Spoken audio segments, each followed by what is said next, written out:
Hey, this is Bob with White Glove Chimney and Air Duct, where we work on chimneys, air ducts, dryer vents, evaporative coolers, and soon we'll be bringing in our own HVAC line. So let's talk about how evaporative coolers work. They're sometimes fondly called swamp coolers. They get a bad rap, but there's a lot of efficiency in just cooling with water. And it's been known for a long time, ever since the first body came out and started to sweat. It's the same principle that evaporative coolers use. So you're sweaty, you've just hiked up, you're standing on a ridge and a wind comes over you and you suddenly get a chill. That's evaporative cooling. As warm air goes through the element on your cooler, it heats up the water that's there on your pads. And the water absorbs that heat and evaporates, and as it pulls that heat off, the air then has lost heat, so it's cooled, and it goes on through and is blown into your home. So the heat goes from the air into the water, the water's evaporated into the atmosphere, and the air gets cooler. So cold water, sometimes people want to put ice in their cooler or have freezing water in it to try to make it cool better than it is because they're having a problem. So cool water is going to evaporate much slower than hot water.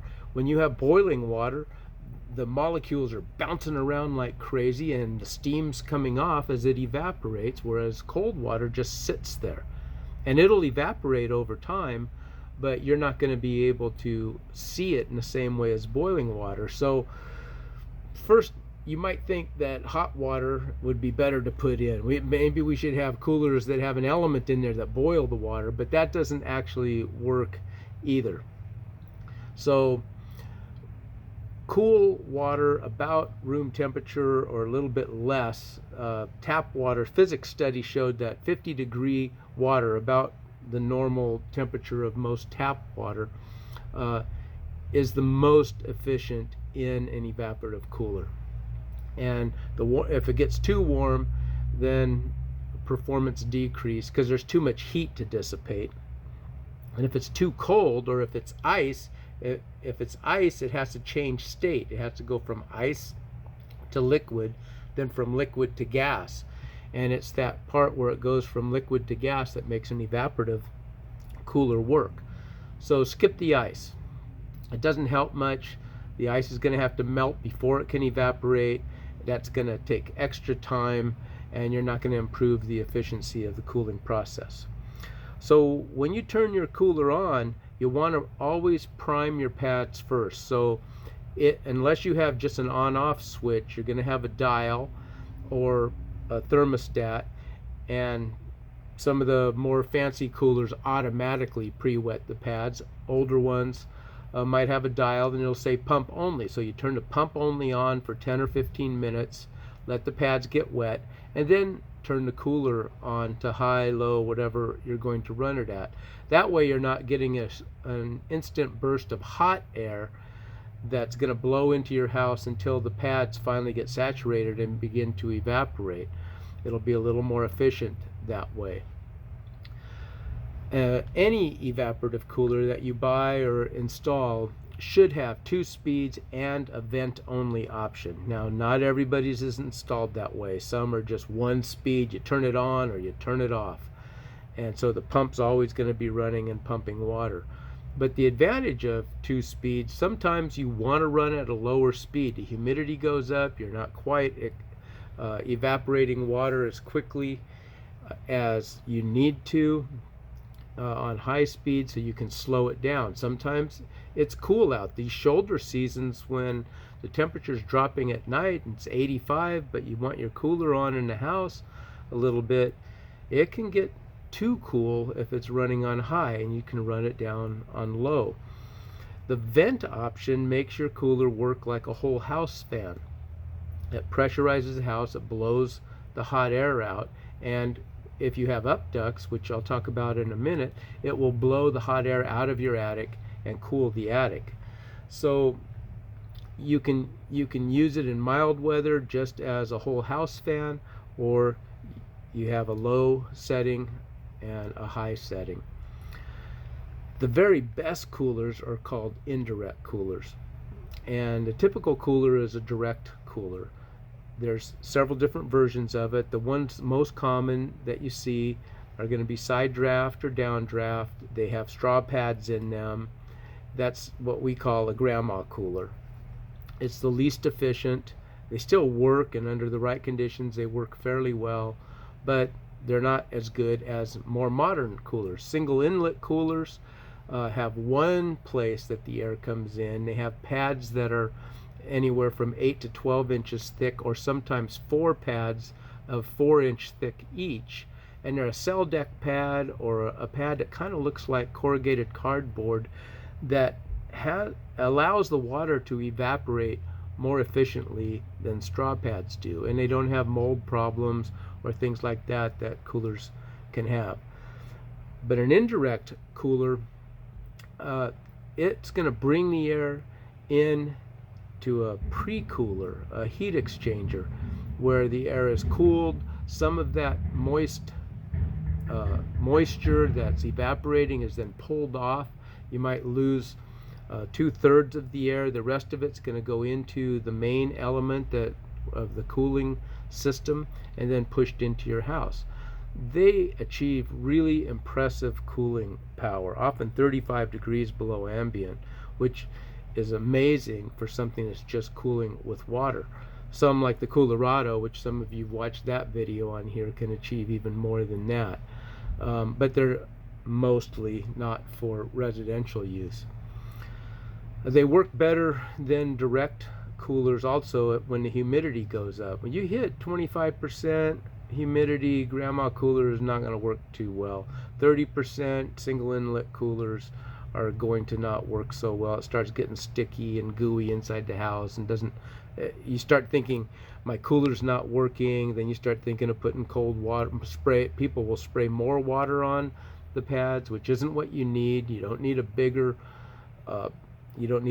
pump to pump more water. It's not the water that cools, it's the point of evaporation that actually cools that air. If it doesn't evaporate, if it's just wet, all it's going to do is add humidity into your house and feel gooier and gooier.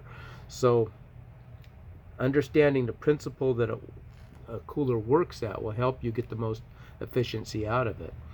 But these indirect coolers, there used to be one by Master Cool. It's been out of production for about 20 years. They worked great. They stopped making them. The company went out of business, and they were bought again by Champion, I think, but they haven't begun remanufacturing that indirect cooler system. So next year, a brand called Climate Wizard, which is made by Sealy International, and a big international brand from Australia, is coming to the United States. They got a few out right now testing the market. These are high-end indirect evaporative coolers, and they are going to be available for the residential market. Open the windows. You gotta open your windows when you run an evaporative cooler, or have a way for the air to move through the house. If you leave the windows shut, you're going to build up humidity in your house, and you're going to put back pressure against your blower, which then the motor starts working harder. It stops paddling air like it should, and then the motor overheats, and you start having nuisance shutdowns as it overamps. So you got to have windows open or doors open or some sort of openings in your house. So typically it's the leeward side. So if the wind's blowing this way, the lee side of your house is going to be over here. The wind's hitting this side, and this is the eddy side, so you open those windows. If there's no wind, then you want to open a window where you want the air to go. If you want it to go into this bedroom, then that has a little crack in the window and the air goes there, and this window goes here. If it wants to go over this chair, a window in that direction needs to be open. Wherever there's an opening is where the pressurized air from the cooler is going to blow through your house and go back out. You can figure 1 to 2 square feet of opening per 1,000 CFM of your cooler. So if you have a 5,000 CFM cooler, well, you're going to need 5 or 6 square feet of opening. And you can calculate it like that. You can also open your front door and see if it just barely starts to blow shut. If it slams shut, you don't have enough openings to make your cooler work efficiently. So experiment, find the right windows to open, the correct amount to open them. Often we'll test a house with a manometer to see what the pressure is and adjust openings around until we get to that, and then you can experiment from there. So if you don't have enough, it's going to be a problem for your cooler, for your motor, and for your home in terms of humidity. It's not going to cool as well. But open windows can create a security issue. So a solution to that is to install up ducts in the ceiling. Up ducts are a vent that's mounted into your ceiling, and it has a flap in it, and when the cooler comes on and pressurizes the house, that blows open and the air passes back out through your attic and out the attic vents, and it's really a great system. When that warm air is exhausted into the attic, you might have to add some additional attic ventilation. I had whirlybirds at one time. I took them out, put in eyebrow vents, then I put in a vented ridge, and so I have up ducts in my house. The air blows out. It used to be that at 10 in the morning, when I first moved into the house, at 10 in the morning the attic fan would come on in the midsummer in Redding, and it would shut off somewhere after midnight. It just ran all the time. It rarely was able to shut off. When I put in up ducts and a high efficiency cooler, it never ran again. It never ran for 30 years. It never ran again. It never came on. The other thing that cooling your attic does, that's just like running a whole house fan all the time. You've already paid the energy costs to run your cooler, and now that cool air has come into your house. It's picked up the warm air, it's gone out through the ceiling, which hot air rises, so it's pushing that hot air out. And then, relatively speaking, if you got 80-degree air coming into your house and you got 160-degree air in your attic, well, that's quite a difference in temperature. And that 80-degree air goes out, helps push that air out of your attic. You don't get the radiant heat coming through your ceiling, and it cools your roof, which makes your roofing last longer. So it's very, very efficient and adds value to you if you have a cooler attic. Up ducts cost about $100 each installed, and you might need 6 or 7, 8 in a typical house. So there's an initial investment in that, but it really makes a difference in cooling efficiently. So if you have questions, post them here, and I'll try to answer them as best that I can. There's a lot of evaporative coolers out there.